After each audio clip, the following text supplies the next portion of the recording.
Okay, hi everyone. Am I audible? Yes. Perfect.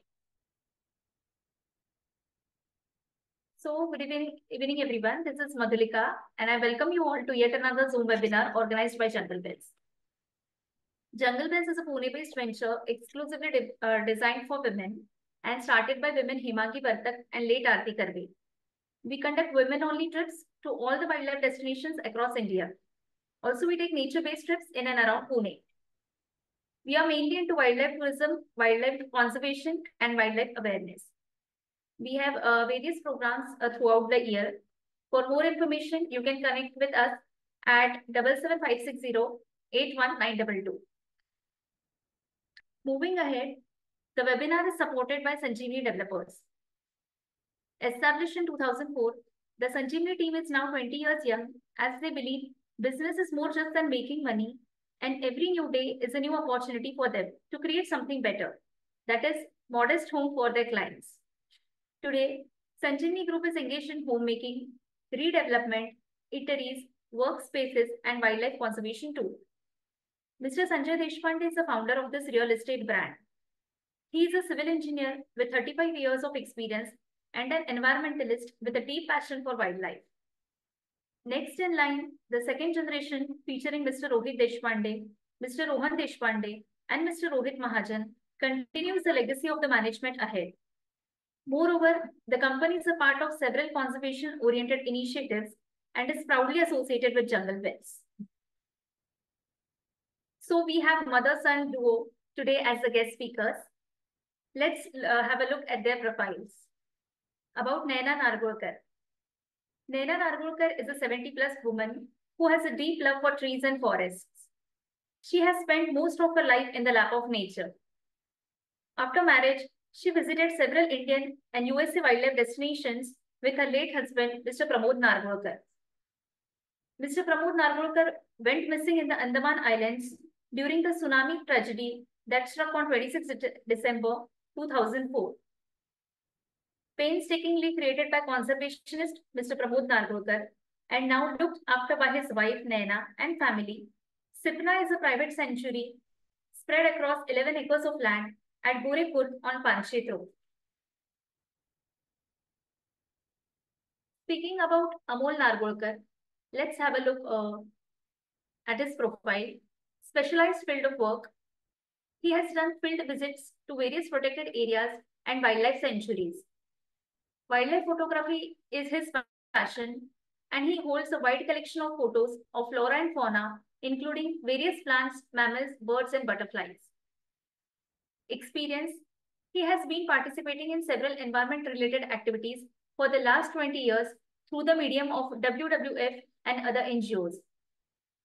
He has led a large number of groups for the bird count census at various bird sanctuaries, attended waterhole and pugmark census at various wildlife reserves. Other work, maintaining and further creating the arboretum named Sipna, a man-made forest of 15,000 trees on 11 acres of personal land.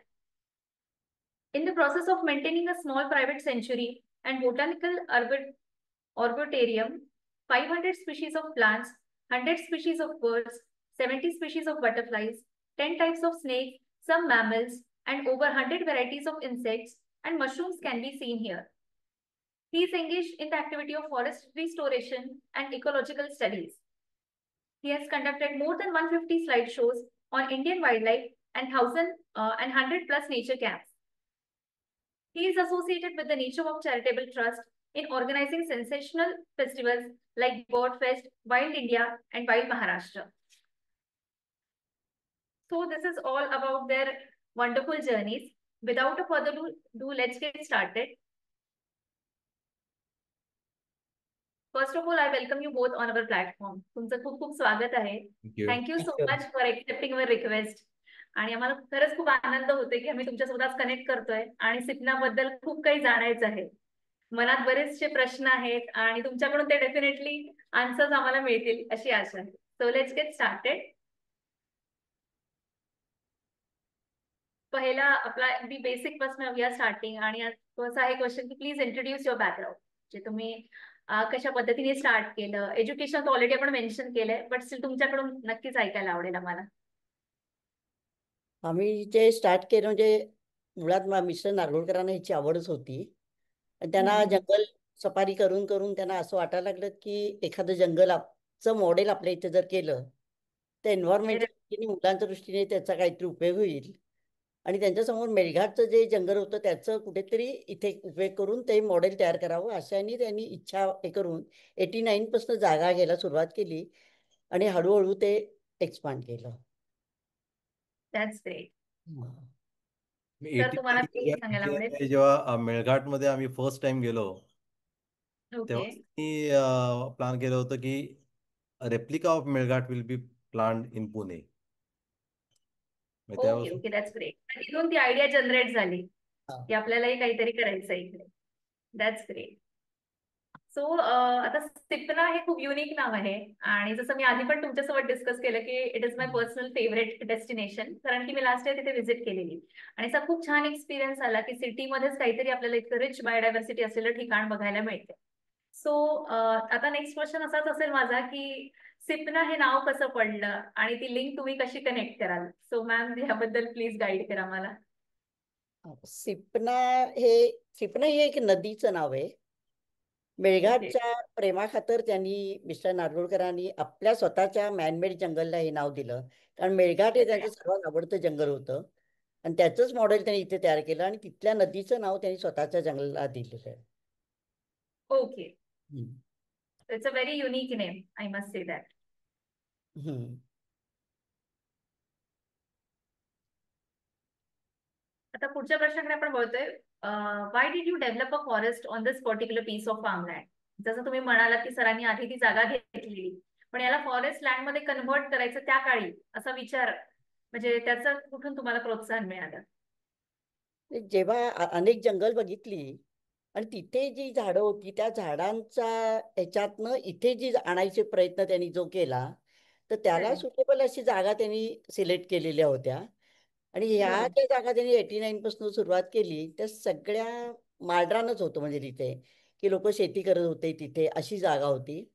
तर त्यांनी तो प्रयत्न केला की वेगवेगळ्या ठिकाणून जी झाडं आणली ती इथे लावायचा आणखी त्याचं क्लायमेट त्याचं म्हणजे सॉईल कशी त्याला आहे उपयोगी वगैरे ह्याचा त्यांनी थोडा अभ्यास केला. म्हणजे प्रत्येक ठिकाणी जाऊन त्या त्या ह्याचा अभ्यास करून त्यांनी इथे आणून ती झाडं लावली. म्हणजे काही झाडं अशी होती की त्यांना क्लायमेट वेगळं लागत होतं.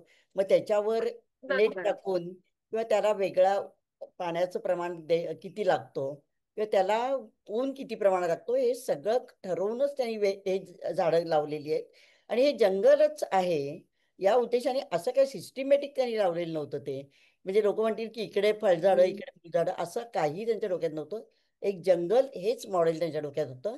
आणि त्याच्या दृष्टीने जी झाडं त्यांनी लावली की ज्याच्यावर पक्षी येतील ज्याच्यावर बाईल म्हणजे असं काहीतरी येईल अशा हम्म. प्रकारची झाडं त्यांनी तिथे आपल्या इथे रुजवली होती. Okay, that's great. सो एक फार्मलँडला कन्व्हर्ट करायचं फॉरेस्ट मध्ये, सो एक खूप हा. डिसिजन पण आहे, नो डाऊट. आणि तेव्हा असा थॉट येणं की आपल्याला असं काहीतरी करायचं आणि पुढे त्याचं इतकं मोठं विजन घेऊन चालणार. So it's a very big hmm. Thing आणि ट्रुली कमेंडेबल आहे. सो माझा पुढचा प्रश्न असाच असेल की how long long have you been involved in farming और टुरिझम? सो असं स्टार्टिंग पासून त्याआधी असं काहीतरी होतं प्लॅन की ते जेव्हा लँड तुम्ही घेतला तेव्हापासूनच तुम्ही फार्मिंग आणि टुरिझम या आस्पेक्ट्स कडे बघायला सुरुवात केली? How was your perspective at that time? Farming असं नाहीये. फार्मिंग साईड बाय साईड आम्ही केलेलं होतं. टुरिझम हा सुद्धा आमचा नेक्स्ट ओके. म्हणजे असा डोक्यामध्ये आलेला विचार आहे. आधी सुरुवातीला म्हणजे फक्त एन्व्हायरमेंट आणि एज्युकेशनल हे करण्यासाठीच सुरुवात केलेली. म्हणजे शाळेतली मुलं किंवा कॉलेजची मुलं किंवा म्हणजे हम्म. बॉटनी स्टुडंट्स यांना काहीतरी याच्यातनं अभ्यास करायला मिळावं हाच पहिला उद्देश होता आमचा. म्हणजे टुरिझम हे अजूनही आम्ही डोक्यात आलेलं नाही आमच्या की मोठ्या प्रमाणात आपण टुरिझम कमर्शियल करावं. कदाचित पुढे होईल पण पण आता तरी उद्देश हा फक्त शाळा आणि कॉलेजच्या मुलांसाठी आणि नेचर लव्हर्ससाठीच आहे. बरोबर. हम्म. सो त्याचा जास्तीत जास्त सगळ्यांना लाभ घेता यावा आणि हम्म. एज्युकेशनल पर्पजने जास्त तुमचा माइंडसेट आहे आजही. आता पुढचा प्रश्न असा असतो की आता एवढं सगळं फार्मलँड आहे, फॉरेस्टला फॉरेस्टमध्ये कन्व्हर्ट केले आपण, सो तुम्ही त्याचा मेंटेन कशा पद्धतीने करता किंवा काय ते सगळे परिश्रम लागतात बॅक एंडला? त्याबद्दल सांगाल? परिश्रम म्हणावे तर वेगळ्या दृष्टीने बघितलं तर म्हणजे झाडं जरी आपण लावली तरी आजूबाजूला एवढ्या 22 आधी सुरुवात जी केली होती 22 एकर मधलं जे जंगल त्याला करेक्ट. कंपाऊंड घालणं तरी म्हणजे आवश्यकता होती पण ते शक्य झालं नाही. तर ते लोकांच्या ह्याच्यापासून ते वाचवणं हा पहिला मोठा प्रॉब्लेम होता. तर त्याच्यातनं झाडं आम्ही लावली. प्रॉब्लेम. झाडं करेक्ट. लावल्यानंतर सुद्धा पाण्याचा प्रॉब्लेम सॉल्व्ह केला की जेथे बोरला पाणी लागेल अशा ठिकाणून आम्ही ते बोरचं हे सुरुवात केली. आणि अशा प्रकारची 3-4 बोर घेतल्यानंतर आम्ही ती झाडं हळूहळू वाढायला सुरुवात केली. पण त्या झाडं लावण्यानंतर सुद्धा लोकांचा जो ह्याच्यातनं होतं की आम्ही जे उद्देशाने झाडं लावत होतं ते लोकांना कितपत मान्य होतं माहित नाही. कारण जेव्हा झाडं वाढायला लागली जेव्हा आम्ही असं म्हणजे ह्यांच्यानंतर मिस्टर नारळकरांनंतर जेव्हा मी विचार केला की आता ही झाडं मला माहित नाहीयेत ही झाडं कोणती आहेत किंवा ह्याचं आयडेंटिफाय कसं करणं. तर ज्या वेळेला आम्ही असा विचार केला की काहीतरी त्याला फळं फुलं यावीत आणि त्याच्यावरून आपण आयडेंटिफाय करू की हे झाड आमचं आहे, हे झाड अंदमानहून आणलेलं हे धुपाचं आहे किंवा उदाचं आहे किंवा कसलंही म्हणजे. पण तोपर्यंत अनेक झाडं आमची जळून गेलेली होती, तोडली गेली होती. तर पहिला आमचा उद्देश होता की हे सगळं मेंटेन करण्यासाठी त्याला सेक्युरिटी पाहिजे होती. आणि ती सेक्युरिटीला करेक्ट आहे सुरुवात ना. आम्ही केली. म्हणजे पुढे कंपाऊंड घालणं किंवा काय जे होतं त्याची सुरुवात आम्ही त्याच्यासाठी केलेली होती ते. म्हणजे पूर्वतयारी खूप खूप मोठ्या प्रमाणात करावी लागते आणि त्याचा अभ्यास देखील असतो साईड बाय साईड. हा नक्कीच. ते कारण की आपण झालं. छोटासा गार्डन पण आपण विचार केला की आपल्या घरामध्ये किंवा घराच्या शेजारी गार्डन जरी करायचं, सो छोटे छोटे त्याच्यात प्लांट्स असतात, त्याच्याकडे इतकं लक्ष द्यावं लागतं. ही तर खूप मोठी जागा आहे आणि हम्म, त्याचं संगोपन करणं आणि पूर्णतः लक्ष देणं ही मोठी जबाबदारी असते. सो त्या बरोबर. पद्धतीने तुम्ही ते खूप छान पद्धतीने कॅरी हे करत आहात पुढे. आता जसं आपण मातीचं बघितला विषय की प्रत्येक झाडाला किंवा जी जी स्पेशीज असते, आता तुमच्या इथे वेगवेगळ्या प्रकारचे भरपूर व्हेरायटीज आहे म्हणजे झाडांची. हम्म. सो सॉइल कशा पद्धतीने तुम्ही सिलेक्ट करता किंवा काय हे असते त्याची प्रोसेस सिलेक्शनच्या वेळेला? सॉईल असं स्पेसिफिक वेगळा काही सॉइलसाठी? सॉईल हा वेगळा उद्देश म्हणजे असा काय विचार म्हणजे केलेला नव्हता. जिथे झाड लावलं ओके. तिथे ते रुजतंय की नाही हे आधी पहिलं बघितलं. जर तिथे नाही रुजलं तर ते दुसऱ्या ठिकाणी हे करून बघितलं. फक्त पाण्याचं प्रमाण उन्हाचं ओके. प्रमाण याचा पहिला विचार केला होता. कारण ती शेतजमीन होती त्यामुळे मोस्टली तिथे झाडं जगत होती. असंही झालं होतं. अच्छा. हम्म. बरोबर. म्हणजे पाण्याचा विचार हा पहिले येतो की किती प्रमाणात हा लागेल, कमी जास्त त्याचा पाण्याचा पहिले कन्सिडरेशन मध्ये आपण घेतो. पहिलं बरोबर. त्याचा हे झाला. हम्म. करेक्ट. सो आता तुम्ही जिथे तुमचं पूर्ण ओव्हरऑल फार्मलँड आहे, मी तर बघितलंय, तर पाण्याचं कसं काय मॅनेजमेंट असतं तिथे? जसं तुम्ही बोलला की मेजर आपला जो प्रेफरन्स पाण्याचा आहे, सो हम्म. सोर्सेस काय काय आहेत तिथे आजूबाजूला अवेलेबल आणि कशा पद्धतीने पुरवल्या जातं? आता तर आपली प्रत्येक भागामध्ये आपण बोर घेतलेले आहेत. ओके. बोरनी तर पाणी म्हणजे बऱ्यापैकी लागलेलं आहे त्या बोरला. आणि मग त्याच्यातनं आम्ही ते बोरचं पाणी पाईपलाईननी आम्ही आता काही झाडं लहान असतात त्यांना रोज पाणी घालायला लागतोच. पण जी काही बरोबर. वर्षांनी त्यांना जमिनीमध्ये पाणी जे मिळतो अशा झाडांना 2 दिवसांनी 8 दिवसांनी पाणी घातलं तरी चालतं. पण ते सगळं अच्छा. आम्ही पाईपलाईनची सोय केलेली आहे. प्रत्येक भागामध्ये वेगवेगळे पाईपलाईन टाकलेले आहेत की ओके. जेणेकरून म्हणजे प्रत्येक पाण्याची झाडाला व्यवस्था पाणी अशा मिळेल. पद्धतीने करण्यात आली. हम्म. वंडरफुल. आता ज्या आपण ऍक्टिव्हिटीजकडे थोडं वळूया, की पूर्ण तुम्ही आता बेसिक इन्फॉर्मेशन सांगितली, कशा पद्धतीने मेंटेनन्स होतो आणि कसं तुमचा थॉट प्रोसेस याकडे वळली. आता ऍक्टिव्हिटीज आपण कोणकोणत्या प्रकारच्या कंडक्ट करतो आणि कुठल्या कुठल्या कॅटेगरीमध्ये आपण ठेवू शकतो? ट्रिप्सच्या अँगलनी जर बघितलं किंवा इन जनरल इन्फॉर्मेटिव्ह सेशन मी म्हणेन, एज्युकेशन, लहान मुलांपासूनच आपण सुरुवात करूया. सो कशा पद्धतीने तुम्ही कॅटेगराईज केलं? कारण की आपला एक बंगलो पण आहे तिथे. तो हम्म. तिथे बऱ्याचशा ऍक्टिव्हिटीज कंडक्ट करण्याचा स्कोप आहे. सो कशा पद्धतीने तुम्ही करता ते कंडक्ट? आता ही माउथ पब्लिसिटी झाल्यामुळे जे स्कूल्स आहे त्यांच्यापर्यंत ही बातमी गेलेली आहे की इथे काहीतरी वेगळं आहे की ज्याच्यावर प्रोजेक्ट म्हणजे प्रोजेक्ट जी शाळेच्या ह्याच्यामध्ये असतात तिथे अभ्यास करू शकतील अशा शाळांचे आम्हाला फोन यायला लागले की आमच्या ट्रिपा जर तुमच्या इथे आणल्या तर आमच्या मुलांना काही त्याच्यातनं तुम्ही शिकवू शकाल का. आणि अशा ह्याच्यामध्ये आम्ही पुण्यातल्या बऱ्याचशा शाळांना तिथे छोट्या म्हणजे अगदी मिनी के जी पासून ते अगदी लास्ट 8-9 पर्यंतची मुलं आमच्या इथे येऊन सुरुवात केली आम्ही. आणि तो बंगला आहे ओके. तिथे हा बंगल्यामध्ये बसायला आहे किंवा बाकी सगळ्या सोयी आहेत किंवा त्यांना जर जनरली प्रत्येक शाळा आपला म्हणजे टिफिन घेऊनच मुलांना घेऊन येतो की तिथे बसून ते बरोबर. खातात.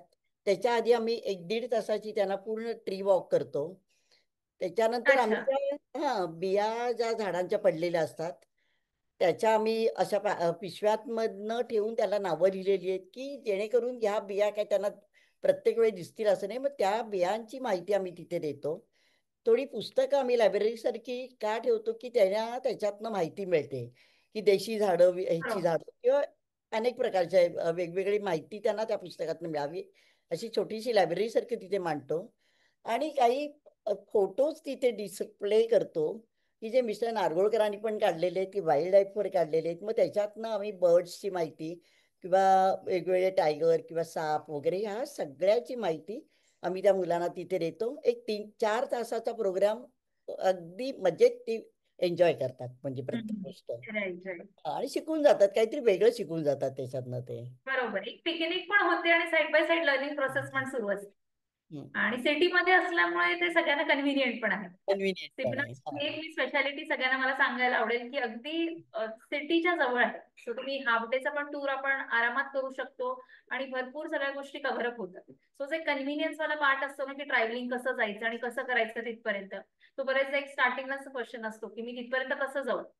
सो इंडिव्हिज्युअली पण लोक विजिट आरामात करू शकतात इथे.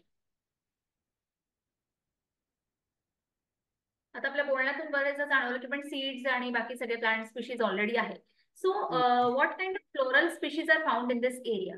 काही असं स्पेसिफिक आहे की आता रिसेंट इयर्स मध्ये काय तुम्ही लागवड केलेली आहे कुठल्या झाडांची? सुरुवातीला आता आम्ही सगळ्या म्हणजे ज्या झाडं लावलेली आहेत ना हम्म.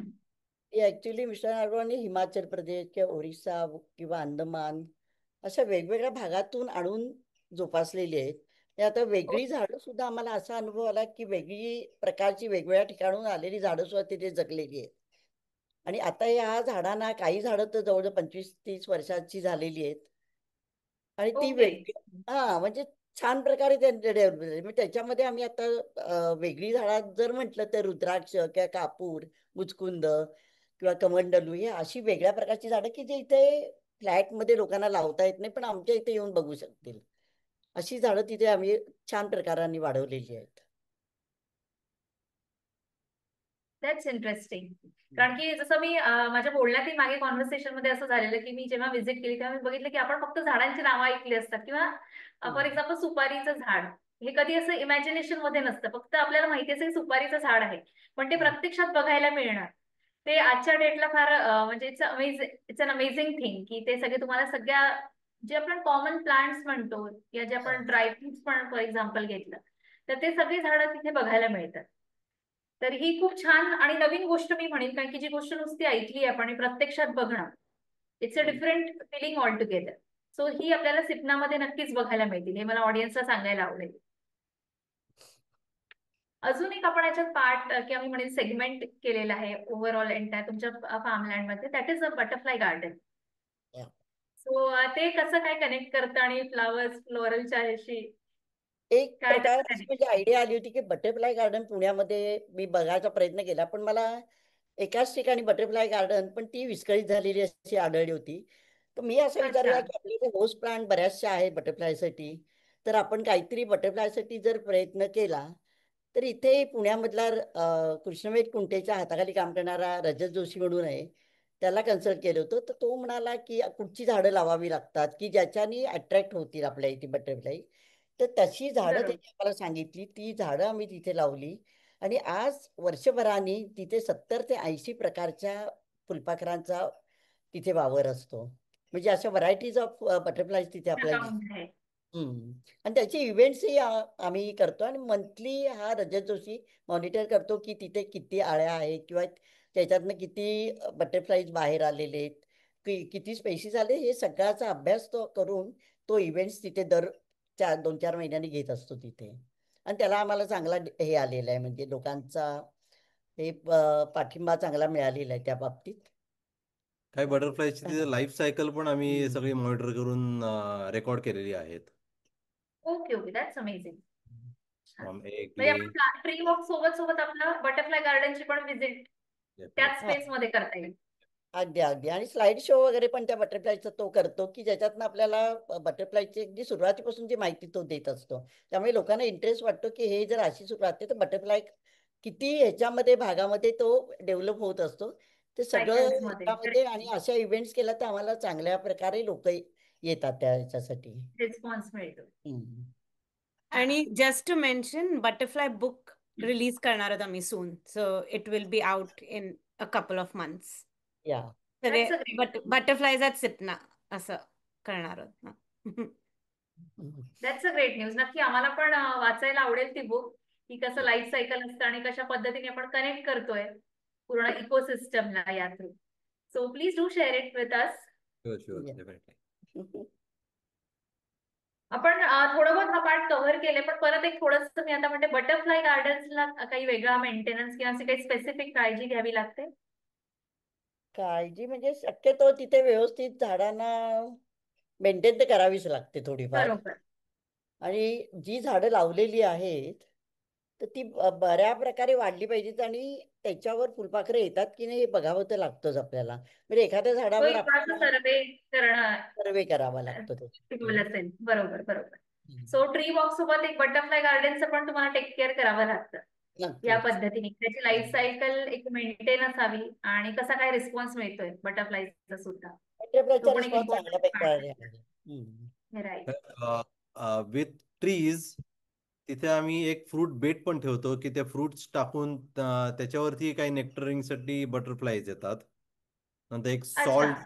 सॉल्ट वॉटरला आम्ही एक प्लेट ठेवलेली आहे की ते सॉल्ट वॉटरमध्ये काही बटरफ्लायज येतात टू नेक्टर दॅट सॉल्ट. तर त्याच्यामुळे पण काही बटरफ्लायज अट्रॅक्ट होतात आणि त्याच्याप्रमाणे ती स्पीशीजची काउंट वाढते. म्हणजे तर असे नॉट नॉट ओनली अच्छा. ट्रीज, तर फ्रूट बेट आहेत, सॉल्ट लेक आहेत, असे काही तिथे इंट्रोड्यूस केलेले आहेत त्या बटरफ्लाय गार्डनच्या आसपासच. Okay okay. सो याचं काही असं स्पेसिफिक सीझन आहे की आता फॉर एक्झाम्पल 3-4 महिने तुम्हाला जास्त बघायला मिळेल frequency? Is it like that की तुम्ही वर्षभरात सीझन आता आता बटरफ्लाय गार्डन?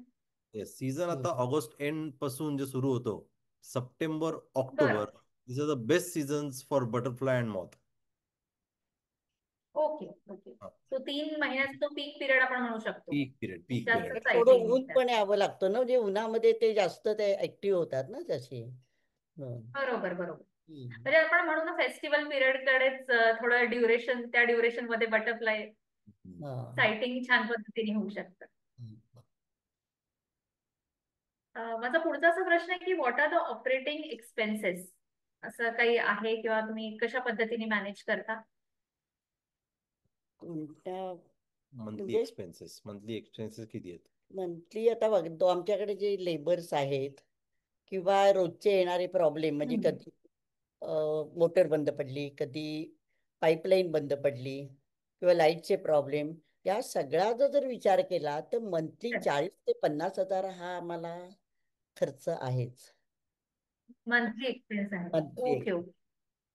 आणि त्या दृष्टीनेच आम्ही विचार करतोय की हे आता तरी आम्ही खूप आम्हाला मिळतात असं नाही, कारण आम्ही जे प्रोग्राम होतात त्याच्यातनं जे काय कव्हर होतात ते त्याच्यातनं हम्म. आम्ही चालू ठेवलेले.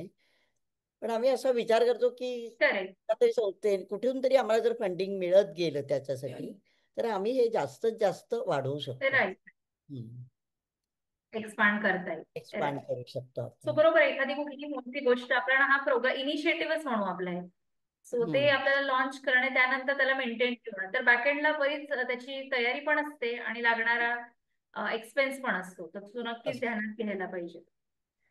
So आता अपॉर्च्युनिटी वाईज आपण बघू, जसं बऱ्यापैकी एक्सपांड केलंय, आपल्याला डिस्कशन झालंय की इतक्या साऱ्या प्लांट स्पीशीज आहे, बटरफ्लाय गार्डन एक ऍडव्हान्स झालंय.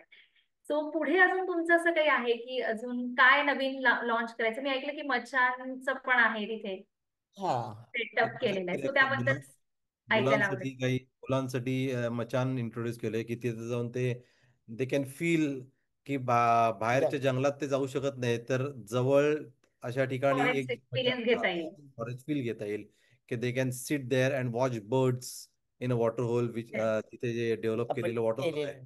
तिथे बर्ड्स ते बघू शकतील. असं ओके. एक आणि ते प्लास्टिक लोकांना आवडायला लागले, म्हणजे कुठेतरी त्याचा उपयोग चांगला होतोय. छान response आहेत त्याला. हा. म्हणजे ओव्हरऑल फॉरेस्टच हे केलेलं आहे हा. आपण तिथे सेटअप. तर तो त्याचा आनंद घेत आहे. आणि आम्ही फोटोज मध्ये पण बघितलं की पॉन्ड पण एक आहे छोटस, पॉच्या शेप मध्ये हा, केलेलं आहे. ते पक्ष्यांसाठी, म्हणजे उन्हाळ्यामध्ये वगैरे तुम्हाला पक्ष्यांना पाणी तर आवश्यक असतं आणि एवढी बरोबर. उंच झाडं ते घरटी तर बांधतात. तर अशा वेळेला त्या पाण्याचा उपयोग त्यांना होतो, म्हणून प्रत्येक काही अंतरावर आम्ही असे पॉन्ड्स तयार केलेले की जेणेकरून तिथे पाणी पिऊन ते पक्षी तिथे वरती झाडात फळं खाऊन आपली घरटी बांधू शकतील अशा ह्याने. घंटी बांधू शकतो, बरोबर. सो आता जो येणारा, जसं आपण मी स्टार्टिंगलाच बोलली की कॅटेगरी केलेली आपण लहान मुलांसाठी. आता मला तर पूर्ण कॉन्व्हर्सेशन मध्ये असं कळलं आणि जेव्हा मी व्हिजिट केली की हे सगळ्या ग्रुपसाठीच ओपन आहे, राईट. असं काही स्पेसिफिकली नाही की आता आपण सुरुवात लहान मुलांपासून केली. नो डाऊट त्यांची जनरेशन पुढे यामध्ये ग्रो होईल आणि त्यांना अवेअरनेस वाढेल. पण इन जनरल सिनियर सिटीजन पण आरामात येऊन, असं खूप नाहीये की खूप जास्त वॉकिंग आहे तिथे, किंवा ते वॉकिंग पण इतकं हार्ड नाहीये की फार चालायचे आणि दमल्यासारखं होते. म्हणजे सगळे एन्जॉय करत फिरत त्याचा आस्वाद घेऊ शकतात. सो अगदी अगदी तुम्ही काय रेकमेंड कराल, कुठला एज ग्रुप इथे सगळ्या अप्रोप्रिएट आहे? प्रकारचे एज ग्रुप आमच्याकडे आलेले आहेत, म्हणजे अगदी अबाव 90 पण वेलकम आहे. माझ्याकडे आलेली लोक तिथे खालपर्यंत चालत गेलेली आहेत. म्हणजे ज्यांना म्हणजे खरोखर सगळ्यांना पॉवर असते आवडते. ते त्यांची विल पॉवर स्ट्रॉंग असते, ते खालपर्यंत आरामात जातात. बरोबर बरोबर. हम्म. नाहीतरच आपण कोणाला पुढे मेन्शन केलं की 2 तासाचा वॉक आहे, मग त्यांना वाटतं लिटरली किती म्हणजे चालायचंय 2 तास, म्हणजे खूप जास्त वाटायला लागतात. सिनियर सिटीजनला वाटू शकतात किंवा पाठवू इन शकतो. जनरल मिडल एज ग्रुपला वाटू शकतात, कारण की आपल्याला इतकी सवय नसते. सो हम्म. 2 तास चालायचं म्हणजे ते 2 तास चालण्यासारखे वाटत नाही, इतकं सारं बघण्यासारखं आहे तिथे. सो मला ऑडियन्सला तेच सांगायचं की सगळा पूर्ण एंटायर एज ग्रुप इथे वेलकम आहे. लहान मुलांपासून सिनियर सिटीजन पर्यंत सगळेच व्हिजिट करू शकतात आणि थकवा असा काही जाणवणार नाही. उलट तुम्हाला रिफ्रेश फील होईल, एनर्जाइज फील होईल आणि बायोडायव्हर्सिटीकडे जास्त तुम्ही इन्क्लाइंड व्हाल. करेक्ट. आता आपले शेवटच्या प्रश्नांकडे येतो आणि आपल्याकडे पीपीटी सुद्धा आहे. मी आता आपल्या कॉन्व्हर्सेशन नंतर ती दाखवेल. त्यातलं जर तुम्हाला काही सांगावंसं वाटलं तर नक्कीच शेअर करा ते. ओव्हरऑल गेस्ट, आपल्याकडे गेस्ट वेगवेगळ्या ठिकाणून येतात. सो पुण्याच्या बाहेरचे वगैरे असे काही आहेत आहेत ना, येणार? पुण्याच्या बाहेरचे पण येतात, पुण्याच्या बाहेरचे स्कूल्स येतात आणि असे जे वंडरफुल. नेचर लवर्स आहेत ते पण येतात. म्हणजे फेरफटका राहायची मारतात, आता तरी बरोबर खूप कॅपॅसिटी नाहीये, पण कुठेतरी वेगळ्या ठिकाणी राहून ते आमच्याकडे विजिट येतात, अशी पण आहेत आउट ऑफ पुणे म्हणजे असे. बरोबर. हम्म. सो ओव्हरऑल कसा एक्सपिरियन्स असतो, कारण की आपण हाफ डे जरी टूर कन्सिडर केला, संध्याकाळ रात्रीपर्यंत राहणारे वगैरे स्कूल ग्रुप्स आले एखाद्याला, पण असं हाफ डे मध्ये पण भरपूर आपण काही सगळंच कव्हर करू शकतो मी तर म्हणेन. सो गेस्टचा ओव्हरऑल काय एक्सपिरियन्स असतो, पहिला फीडबॅक काय मिळतो किंवा काय सांगण्यात येतं? नाही, ओव्हरऑल जर्नी खूपच तिथली म्हणजे ट्रिप मुलंही झाल्या. एन्जॉय करतात किंवा मोठी लोक सुद्धा एन्जॉय करतात. म्हणजे आत्तापर्यंत आलेल्या मुलांबरोबरचे पेरेंट्स म्हणाले की ही झाडं आम्ही खरंच बघितलेली नव्हती, आम्हाला खूप त्याच्यातनं शिकायला मिळालं, बघितले नाही, असंही त्यांचे शिकायला फीडबॅक मिळालं, असतात. बरोबर. हा. आणि काही शाळा ज्या आता बरोबर. आहेत ते एक आणि त्या ओपन फळांचा, स्कूल, हा, म्हणजे जे ओपन स्कूल आपण म्हणतो ना, तर एक उदाहरण बोला म्हणून बोला. सांगते की प्रक्रिया म्हणून एक शाळा आहे पुण्यामध्ये, की ज्याची मुलं अगदी कमी म्हणजे 32 ते 35 मुलं असतात, पण ती ओके. दरवर्षी आपल्याकडे येतात आणि मस्त एन्जॉय करतात. म्हणजे एके वर्षी आम्ही त्यांची राहायची सोय पण केली होती आणि त्यांना अच्छा, राहायला आवडलं होतं तिथे मुलांना त्या. म्हणजे असाही आम्हाला अनुभव आलेला आहे त्या ह्याच्यामध्ये. बरोबर. हम्म. आणि सगळ्यांनाच आनंद वाटतो की चला नेचर मध्ये आपण खऱ्या अर्थाने आलो, तर थोडा हम्म. टाइम स्पेंड का होईना छान पद्धतीने एन्जॉय करतात. आणि मी हे पण मला शेअर करायला आवडेल की उन्हाचा असा फारसा त्रास, म्हणजे जेव्हा आम्ही व्हिजिट केलेली लास्ट इयर, तर असं जून म्हणेल, गुडसे मे जूनचा होता टाइम पिरियड, पण असा उन्हाळा फारसा जाणवला नाही, कारण की बऱ्यापैकी कॅनोपीड आहे सगळं, कव्हर अप हम्म. असतं. सो त्याबद्दल तुम्हाला काही सांगायला आवडेल की सीझन वाईज म्हणजे ऊन जाणवतं का, खूप पावसाळा जाणवतो का, असं काही आहे व्हिजिट करताना ऊन तर प्लेसला? नाही जाणवत, म्हणजे जर आपण फिरत फिरत गेलो तर आपल्याला उन्हाचं तेवढं जाणवत पण नाही. आणि रेन म्हणजे आता पावसाळ्यात म्हणलं तर आजचाच अनुभव आम्ही सांगतो की आज आमच्याबरोबर काही लोक होती, तर त्यांना ते फील अच्छा, इतकं खास झालं, ते म्हणाले इतकं आम्हाला ही म्हणजे जंगल म्हणजे खरोखरी जंगलची फिलिंग वाटायला जंगलाचं लागली फिलिंग आहे. ह्याच्यात फिरताना वगैरे बरोबर. असं. त्यामुळे सगळे सीझन खरे तर चांगले आहेत तिथे यायला. अप्रोप्रिएट आहे, म्हणजे रेकमेंडेड आहे, कधी वर्षातून कधी प्लॅन करता येतं आपल्याला. कधी प्लॅन करू शकतो. आणि तसं तर आपल्या इथे म्हणजे सगळ्याची सोय होऊ शकते ना फुल डे साठी. बरोबर बरोबर. आणि आपण कुठलाही फॉर एक्झाम्पल ज्या दिवशी आपण प्लॅनिंग पण करतो, तर सकाळपासून आपली सुरुवात होते, बरोबर, हो मोस्ट ऑफ द टाइम येणारे ग्रुप्स असतील. सो पहाटे पहाटे तो एक वॉक छान पद्धतीने होतो. ऊन हो. पावसाळा जाणवत नाही. उन्हाळ्यात आम्हाला बेसिकली जाणवला नाही, जेव्हा मी आलेली उन्हाळ्याचाच पिरियड होता, तर हम्म. उन्हाळा असं जाणवला नाही. पण पावसाचं जसं तुम्ही बोललात की पावसाळ्यात सुद्धा वेलकम आहेत सगळे. सो ती अगदी नक्कीच अगदी trip तशी प्लॅन करता येईल, कारण की आपण सकाळपासून स्टार्ट करतो ब्रेकफास्ट करून, आपण पुढच्या 2 तासाची जी पण आहे ट्रिप ती पुढे हो. एन्जॉय करतो. सकाळच्या एवढा जाणं होत नाही. हम्म. आता आपली जी पीपीटी आहे मी ती प्ले करते, आणि त्यातलं जर तुम्हाला काही अजून ऍड ऑन असतील पॉइंट्स, लेट्स सी काय काय आहे त्याच्यात, तर नक्की आपण ते डिस्कस करूया. आणि मधुले काय क्वेश्चन आहे एक संजय म्हणून हा. याचा तरी, तो अमोलला मी म्हणजे तू पीपीटी झाल्यानंतर मे बी अमोलला जस्ट बायोडायव्हर्सिटी ऑब्झर्वेशन आणि काय चेंज काय ऍडिशन झालेत असं बद्दल एक नक्की मिनिट नक्की, बोलला येस. तर कोणाचा तरी आपला क्वेश्चन आहे. हो, मी हा पीपीटी प्ले करेल, आणि जे पण आहे लास्ट आपला लास्ट ते क्वेश्चन राहिले, आणि त्यानंतर आपण क्वेश्चन आन्सर राऊंड घेऊ. ऑडियन्स सोबत आपल्याला कनेक्ट हा करता ओके येईल. ओके जे पण काही क्वेश्चन्स आहेत तुम्ही डेफिनेटली आन्सर करू शकता त्याला.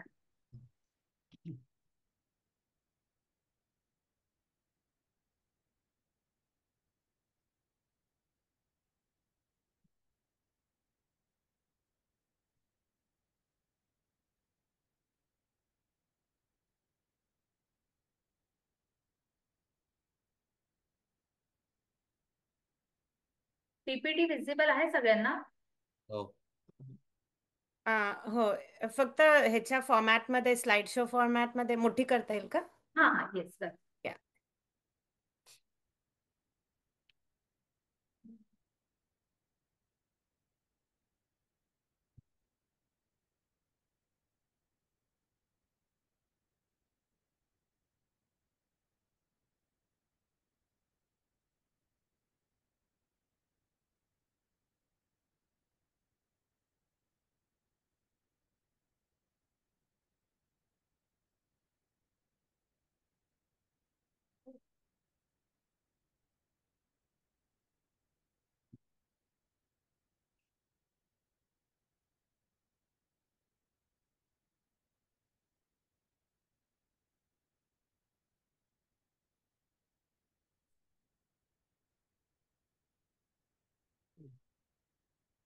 मी रिशेअर करते.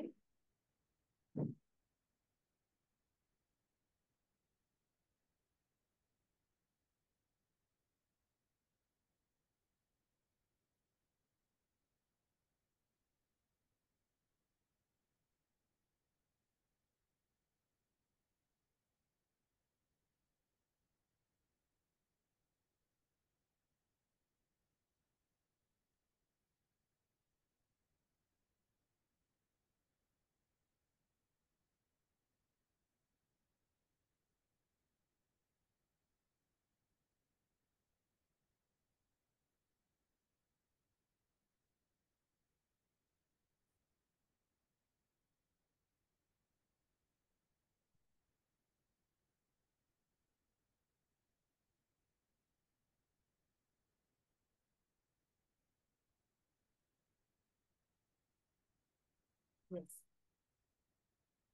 So this is the PPT exploring the wonders of Sipna. आम्हाला पीपीटी दिसत नाहीये, आम्हाला जस्ट एक फोल्डर दिसतो आता. ओके, मी एकदा चेक करते. या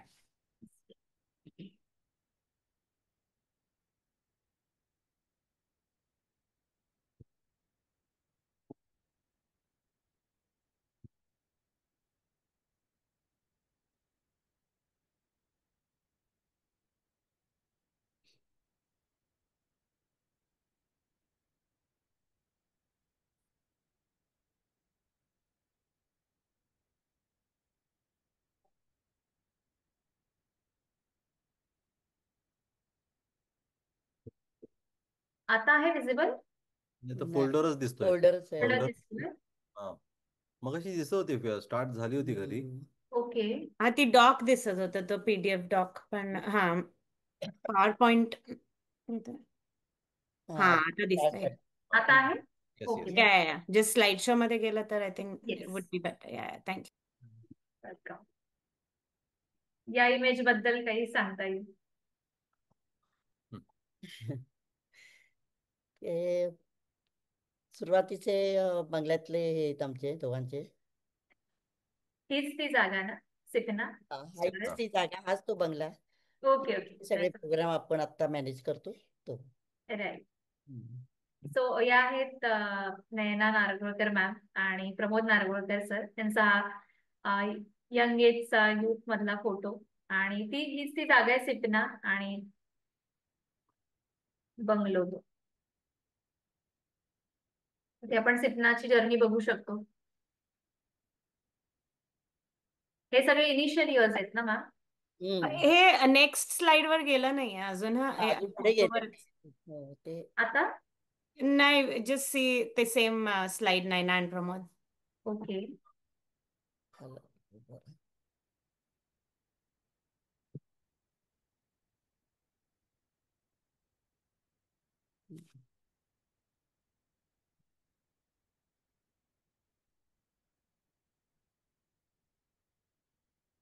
आता येईल मला वाटतं बहुतेक. हे काय हा, आता जर्नी स्लाइड वर आहे. माझं टिपणार ओके. तुम्ही थोडा फुल स्क्रीन घेतला की रिफ्लेक्ट होत नाही. आपण असं कन्सिडर करूया. सिपनाच जर्नी.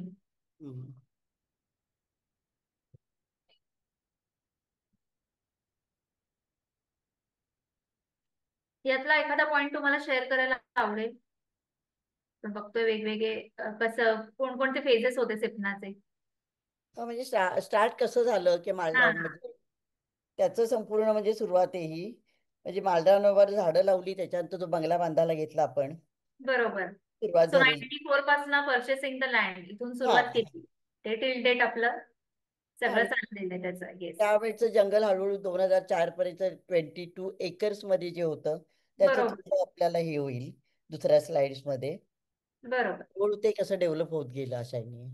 करेक्ट. सो मला यावरून एक प्रश्न आठवला आणि तो विचारावा वाटेल की टुरिझम, वाईल्ड लाईफ टुरिझमच म्हणू आपण. फॉरेस्ट आणि नेचर सगळं वाईल्ड लाईफच्या अंडरमध्ये येतं. सो तुम्हाला काय असा डिफरन्स जाणवतो आजच्या टुरिझम मध्ये आणि तेव्हाच्या? इतका अवेअरनेस नसावा त्यावेळेला, तर तुम्ही काय सांगाल याबद्दल? तसा जर आपण कन्सिडर केलं की तेव्हाच वाईल्ड लाईफ टुरिझम आणि आताच त्याच्यामध्ये आता फरक पडलेलाच आहे ना. खूप तेव्हा जास्त फरक असेल ऑफकोर्स. हा तेव्हा एवढी लोक जात पण नव्हती ना कुठे अशी, म्हणजे जास्त करून इतका क्रेज नव्हता तेव्हा. एवढं क्रेज नव्हता लोकांना. पण आता हा डेव्हलप झालेला आहे. लोकांच्या मध्ये तेवढं क्युरियोसिटी आहे किंवा जंगल बघण्याची आहे किंवा इंटरेस्ट पण वाढलाय आपल्याला म्हणता येईल की हा त्याच्या प्रती बऱ्याच लोकांचं पॅशन आहे लहानपणापासून. जशी तुमची पूर्ण एंटायर फॅमिली याच्यात इन्व्हॉल्ड आहे, तसं हम्म, बऱ्याच सांगता की त्यांचं पॅशन सुद्धा आहे. कोणीतरी घरात एखाद्या मुलाला आवडतं, आईला आवड असते, हा बहिणीला आवड असते, की कुठेतरी ऐकलं असतं आणि कुठेतरी ती कनेक्टिव्हिटी मिळते. सो त्या बरोबर. पद्धतीने सोशल मीडियाचाच आहे एरा पूर्ण.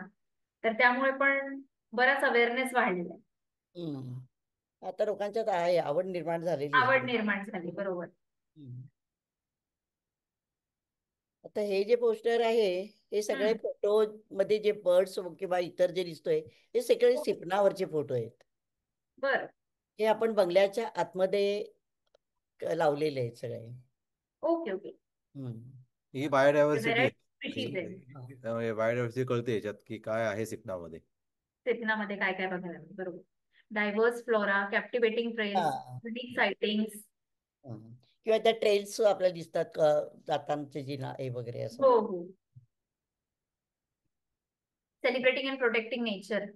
म्हणजे जे स्कूलचे सगळे नेचर रिलेटेड आहेत इव्हेंट्स, ते सगळे डेज इव्हेंट सेलिब्रेट केले जातात. म्हणजे अर्थ डे किंवा आपण जे म्हणतो वर्षातनं जे खूप वेगवेगळे येतात ते आम्ही सेलिब्रेशन तिथे सेलिब्रेट करतात. करतो.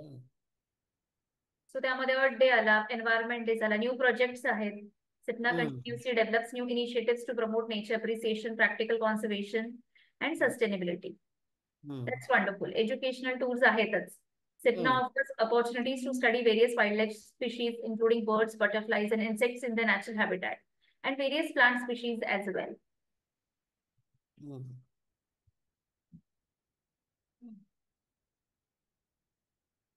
चॅलेंजेस जसं आपण बोललो ते या पीपीटी मधून आपल्याला लक्षातच येईल की चॅलेंजेस आजच्या डेटला कोणत्या प्रकारचे. ते हे पहिली गोष्ट forest protection, forest encroachment, labour, financial challenges to maintain and grow.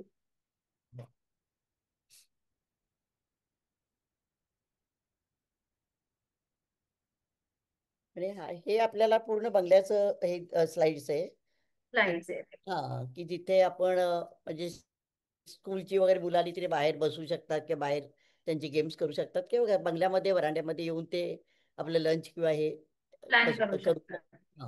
हम्म. बरोबर. So, खूप छान पद्धतीने माहिती मिळाली आणि सिपना खूप जवळून बघायला मिळाला, ऐकायला मिळालं, मी असं म्हणेल. आणि आय होप की ऑडियन्सला पण खूप आनंद मिळाला असेल यातून आणि बऱ्याचशा गोष्टी शिकायला मिळाल्या की एक्झॅक्ट सिपना काय आहे, कसं हाऊ इट वर्क्स, कुठल्या कुठल्या गोष्टी बघायला मिळतील. आणि फॉरेस्टचं बेस्ट एक्झाम्पल जवळचं इज सिपना. आपल्याकडे ऑडियन्समध्ये बऱ्याच जणांनी प्रश्न दिलेले, आपण ते घेऊया. संजय सरांचा पण प्रश्न आहे यात, आमचे मेंटॉर आहेत जंगल वेल्सचे. हम्म.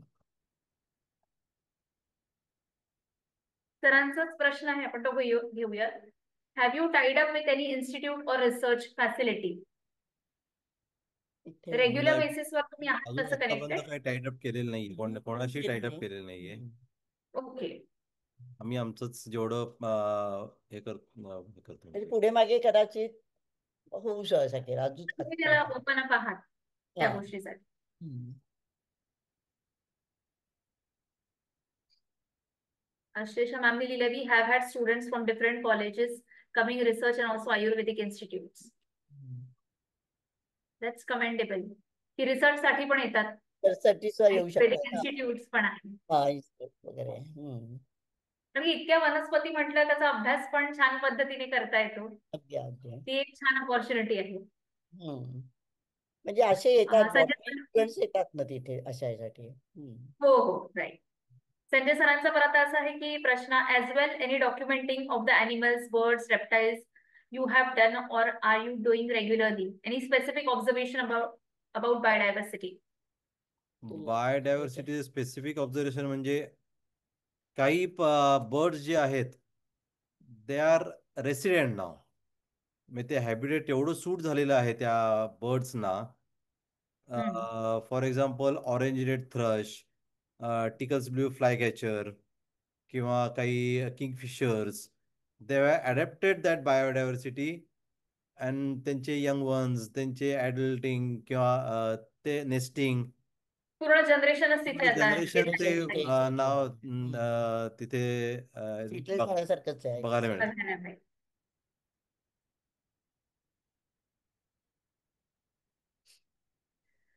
आणि मायग्रेटरी बर्ड्स पण येतात ना?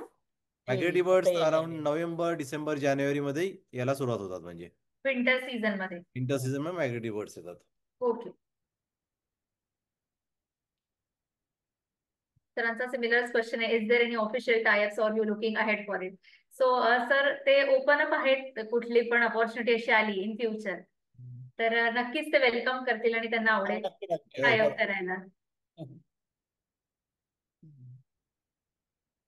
तुम्हाला सांगतो मी, फॉरेस्ट डिपार्टमेंट कडनं एक रेकमेंड आले, त्यांची टीम मध्ये आली होती आमच्याकडे पूर्ण, ओके. CCF आणि DCF सगळे लोक आली होती. तर त्यांनी एक कम्युनिटी रिझर्व एस्टॅब्लिश करा असं त्यांचं रेकमेंडेशन आमच्याकडे आलेलं आहे. तर अच्छा. आमचा त्याच्यावरती स्टडी चालू आहे की त्याचे ॲडव्हान्टेजेस डिसएडव्हान्टेजेस काय आहेत, त्याचा स्टडी चालू आहे. म्हणजे ही व्हिजिट झाल्यानंतर त्यांच्याकडनंच रेकमेंडेशन आलेलं आहे की तुम्ही कम्युनिटी रिझर्व का नाही करत. ओके. तर त्याच्यावरती स्टडी आमचा चाललेला आहे आता. बर. म्हणजे भविष्यात एक कम्युनिटी डेव्हलप होऊ शकते, बिल्डअप करू शकतो आपण. होऊ शकेल.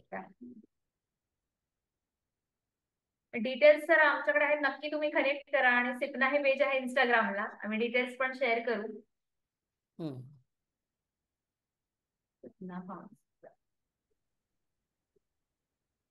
आय थिंक त्यांनी परत विचारलंय सिपना फार्म नाव का, तर आय तर थिंक नंतर ऍड झाले.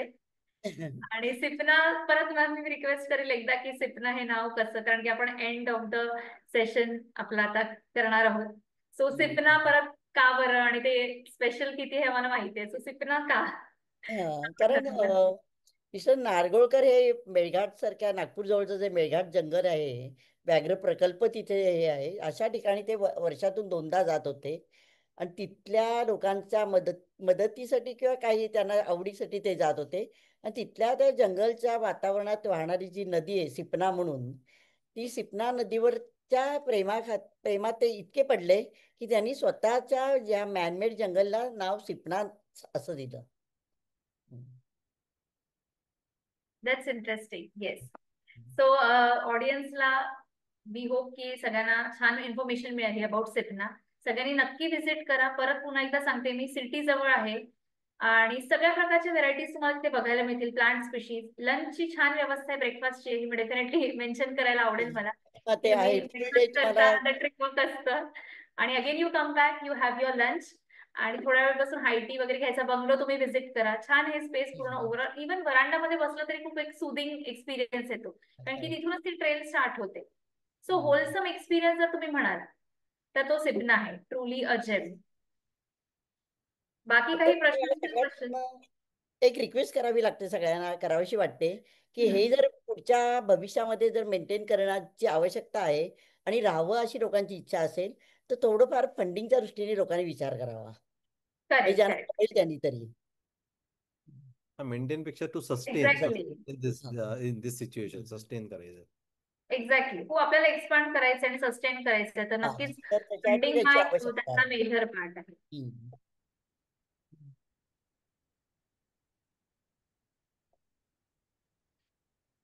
Madhulika, I will like to close or say word of thanks if it's okay. Yes sir, please please. If the session is complete. Sir please go ahead. हाय अमोल आणि काकू, Yes. नमस्कार. संजय देशपांडे. नमस्कार. आणि सिपना नाव ऐकल्यावर मला वाटलं होतं मेळघाट, कारण मी स्वतः शेगाव खामगावचा आहे आणि आमच्या इकडनंच ती Yes, नदी पोपटखेडवरनं वरती रस्ता जो जातो आणि बेलकुंड वगैरे तो रस्ता तिथनं पुढे मेळघाटला जातो आणि आय थिंक कोलखास वगैरे सगळं सिपना नदीच्याच याच्यावर आहे ते. तो म्हणून मी जस्ट कन्फर्म केलं की ते त्याच रिलेटेड आहे म्हणून. ते बरोबर. तर इट्स वंडरफुल. आणि if you the listeners as well as you, तुम्हाला तर माहितीच असेल की या वर्षीचं अर्बन फॉरेस्ट हा ग्रीन मिशन इंडिया मोदींनी घेतलेला इनिशिएटिव्ह आहे आणि या वर्षी त्यांनी त्यासाठी वेगळं फंडिंग पण केलेलं आहे. So I was listening to all the म्हणजे शेअरिंग. आय थिंक आपल्याला त्या अमोल नोज की कुठलंही गव्हर्नमेंटचं फंडिंग हे इतक्या सहजासहजी आपल्यापर्यंत पोहोचणं हे असं इझी नाही आहे. पण there are few good officers आणि फ्यू पीपल ॲज वेल. सस्टेनेबिलिटी आणि फंडिंगच्या बाबतीमध्ये मी सांगू शकेन की ESR जे आता चालू केलेलं आहे बरंच, म्हणजे एन्व्हायरमेंट सोशल रिस्पॉन्सिबिलिटी, त्याच्या खाली जे बऱ्याचशा रिअल इस्टेट मधल्या प्रोजेक्टना जे 2 लाखाच्या वरती आहेत त्याच्यावरती त्यांना ESR खाली काही कामं करावं लागतात. आधी ते CSR होतं, पण CSR मध्ये काही पण होऊ शकतं, म्हणजे वह्या वाटपांपासून गणवेश वाटपापर्यंत सुद्धा CSR जातं. आणि त्याचं काय होतं आपल्याला माहितीये परत तिथे. तर ESR मध्ये मात्र त्यांनी काही स्पेसिफिक रूल्स रेग्युलेशन्स केलेले आहेत आणि काही जशा अर्बन फॉरेस्ट्री अगेन आणि प्लांटेशन आणि कॉन्झर्वेशन आणि हॅबिटॅट कॉन्झर्वेशन मेनली हा त्याचा मेन आहे. तर I will definitely like to speak with you या निमित्ताने याविषयी. आणि I am really thankful for doing such a wonderful job. म्हणजे ज्याचं महत्व या वेबिनार मधनं किती लोकांना कळेल हा बाकीचा मुद्दा आहे, आपण शेअर करूच तो. पण जिथे एक झाड लावून जगवणं सुद्धा एवढं अवघड आहे. मी गमतीने सगळ्या लोकांना जे मला भेटतात त्यांना हा प्रश्न विचारतो की बाकी सगळ्या गप्पा जाऊ द्या, तुम्ही एकतरी झाड स्वतः लावून जगवलंय का? म्हणजे नंतर मग माझ्याशी बोलायला की मी असं करतो तसं करतो, नाया करायला पाहिजे ते करायला पाहिजे. आणि इथे तुम्ही लोकांनी 20 एकरांवर एक जंगल नॉट ओनली लावलाय, जगवलाय. That is hats off to you is all I can say. म्हणजे पुण्याचं काम नाही, तुमच्या एकट्याच्या पुण्याचं काम नाही, हे लाख लोकांच्या पुण्याचं काम तुम्ही एकट्याने करून ठेवलेलं आहे. त्यामुळे जे लोक यातनं एक अजून मला सांगता येईल, जे मी माझ्या परीने हा वेबिनार जेव्हा शेअर करेन तेव्हा सांगणारच आहे युट्यूबवर, की तुम्ही कमानी बांधता, नंतर अजून धर्मशाळा बांधता, त्याच्यापेक्षा असं काहीतरी करा. This is like future. What you have built is future. आणि आय रिअली अप्रिशिएट दॅट. त्याचं कारण तुमच्याच लाईनवर थोडंफार मी माझ्या पास्टमध्ये काम केलेलं आहे. तुम्ही जर कधी ऐकलं असेल तर DSK विश्वला मी पुण्यातला पहिला नेचर पार्क केला होता 4 एकरावरती. तिथे मी सिंहगडवरनं करवंदाच्या वेली तोडून आणून लावल्या होत्या आणि तेव्हा मला माझ्यासोबत BV दोशी, आर्किटेक्ट बालकृष्ण दोशी, आणि त्यांनी ती आयडिया उचलून धरली होती.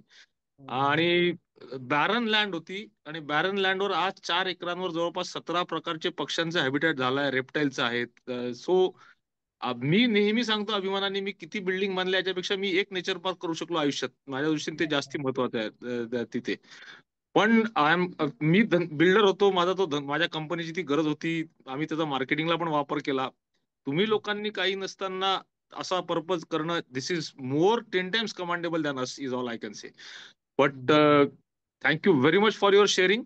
आणि definitely will be keep connected on this because of this forum नाव. आणि वी विल सी दॅट की नॉट ओनली तिथलं सस्टेन होईल, पण अजून वाढेल पण ते तुमच्या सहकार्याने. बरोबर आहे. ठीक आहे. Your visit is Thank- due. Your visit is due. It's done. Pakka, I will be definitely. Thank you very much. Thank you again for both of you. Thank you. Monalika. Yes, yes. Yes. Thank you Thank sir. Thank you. Thank you. तिघांना thank you. पण खूप खूप धन्यवाद नारगोळकर family. खूप छान वाटलं बोलून हा. आणि आम्ही नक्कीच सगळे व्हिजिट करू आणि सगळ्यांना रिक्वेस्ट करतो की या जागेला हमखास भेट द्या. आणि यानंतर मधुलिका हेही सांग की आपला युट्यूबवर आपण हा वेबिनार घेणार आहोत. त्या युट्यूबची लिंक शेअर करू आपण, ती इतरांना पण त्यांना शेअर करता येईल प्रमोशनसाठी. नाही, तुम्ही हा वेबिनार घेतल्याबद्दल आम्हाला खूप खूप धन्यवाद तुम्हाला द्याविषयी वाटतात. It's our honor. It's our honor is all I can say. Yes. Thank you. Thank you. Thank you for accepting our request. Thank you Thank you. Audience. See you all in the next webinar. तिघांचा Bye. परत धन्यवाद.